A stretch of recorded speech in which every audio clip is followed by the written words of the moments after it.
আসসালামু আলাইকুম।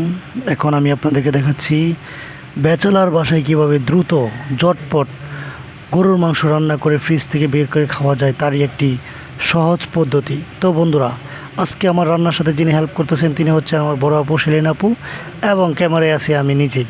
সো বন্ধুরা, এখন আপনাদেরকে দেখাবো কিভাবে গরুর মাংস অ্যাকচুয়ালি রান্না করা যায় দ্রুত ফ্রিজ থেকে বের করে। প্রথমে ফ্রিজ থেকে বের করে পানিতে ভিজিয়ে রাখতে হবে, তারপরে যেইভাবে পানি থেকে ধুয়ে ভালোভাবে পানি থেকে পানিটাকে চিপে একদম সুন্দর করে ক্লিয়ার করে একটি ভালো পরিষ্কার পাত্রতে রাখতে হবে। দেন ওইটাকে ভালোভাবে গুছিয়ে রাখতে হবে, যাতে কোনো ধরনের খারাপ কোনো পানি না আসে। সো আমরা এখন দেখতেছেন যে পুরো পানিটাকে সরিয়ে ফেলেছি মাংস থেকে। এখন আমরা যেটা করব, এই মাংসটাকে পেঁয়াজের টুকরা দিয়ে ভালোভাবে মিশিয়ে নেব।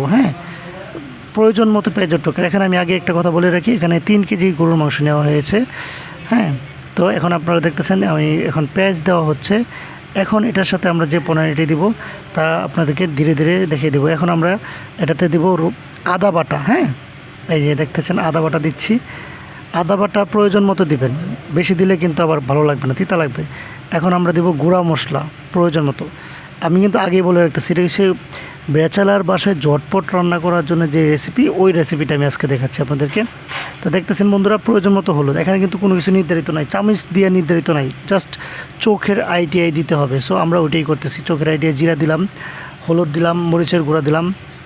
এখন এটাতে আমরা দিয়ে দেবো প্রয়োজন মতো লবণ। লবণ দেওয়ার পরে এটারে প্রয়োজন, আমি আগেই বলতেছি, আমরা কিন্তু চামিচ ইউজ করি না, এটাকে প্রয়োজন মতো আমরা দিতেছি, আমরা আমাদের আইডিয়া মতন। যেহেতু আমার এখানে বড় আপু আছেন সেলিন আপা, উনি খুব ভালো আইডিয়া জানেন, উনি ওনার মতন আইডিয়া করে দিচ্ছেন। তো আমি আগেই বলতেছি ক্যামেরায়, কিন্তু আমি কথা বলতেছি ক্যামেরায়। সো এখন দেখতেছেন আমরা প্রয়োজন মতো কিছু তেল দিলাম। এখন এটাকে আমরা ভালোভাবে মিক্স করব।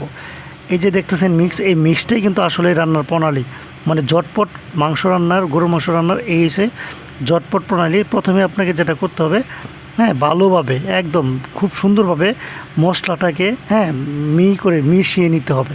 মাংসর প্রতিটা কোনায় কোনায় যেন মশলাটা ঢুকে, এইরকমভাবে ভালো করে মিক্স করতে হবে। তো বন্ধুরা, এখন মাংস মিক্স হচ্ছে, সেই সাথে আপনারা দেখতেছেন যে খুব ভালো একটি ফ্লেভারও চলে আসছে মাখানির সময়।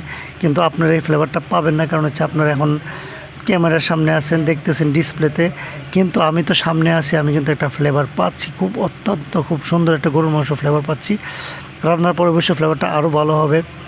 তো ওই যে তাই কয় না যে বুঝলে বুঝপাতা, না বুঝলে তেজপাতা, সেই তেজপাতা কিন্তু অলরেডি আমরা দিয়ে দিয়েছি, দেখানো হয় নাই। এই তেজপাতা দেখতেছেন। তো বন্ধুরা, এভাবে ভালো করে একদম নর্মাল মশলা, কিন্তু আমরা আলাদা কোনো মশলা ইউজ করি নাই, জাস্ট হলুদ বাটা, মরিচের গুঁড়া, হলুদের গুঁড়া, জিরা গুঁড়া এবং পেঁয়াজ, এই কয়টা দিয়ে মিক্স করে দিছি, আদার কিছু এখানে নাই। সো বন্ধুরা, দেখতেছেন যে কীভাবে মিক্স করতে হবে। এভাবে মিক্স করার পরে সুন্দরভাবে মিক্স হয়ে গেল। এখন আমরা যেটা করব, এটাকে চুলাতে নিয়ে যাব। চুলাতে নেওয়ার পরে এটাতে আমরা হালকা কিন্তু পানি দিয়েছি।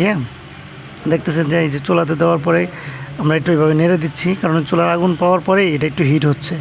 তো এইভাবে হিট হওয়ার পরে এখন আমরা এটাকে ঢেকে দেবো। ঢেকে দেওয়ার পরে কিছুক্ষণ হয়ে গেলে দেখবেন যে মাংসটা এরকম বলক আসবে, ঠিক আছে। যখন এই ঝোলটা মাংস থেকে কিন্তু এই পানিটা ছাড়ছে, আমরা কিন্তু অল্প কিছু পানি দিয়েছিলাম। তো বন্ধুরা, এইভাবেই আপনি ঝটপট দ্রুত গরু মাংস রান্না করতে পারবেন। ধন্যবাদ সকলকে, ধন্যবাদ।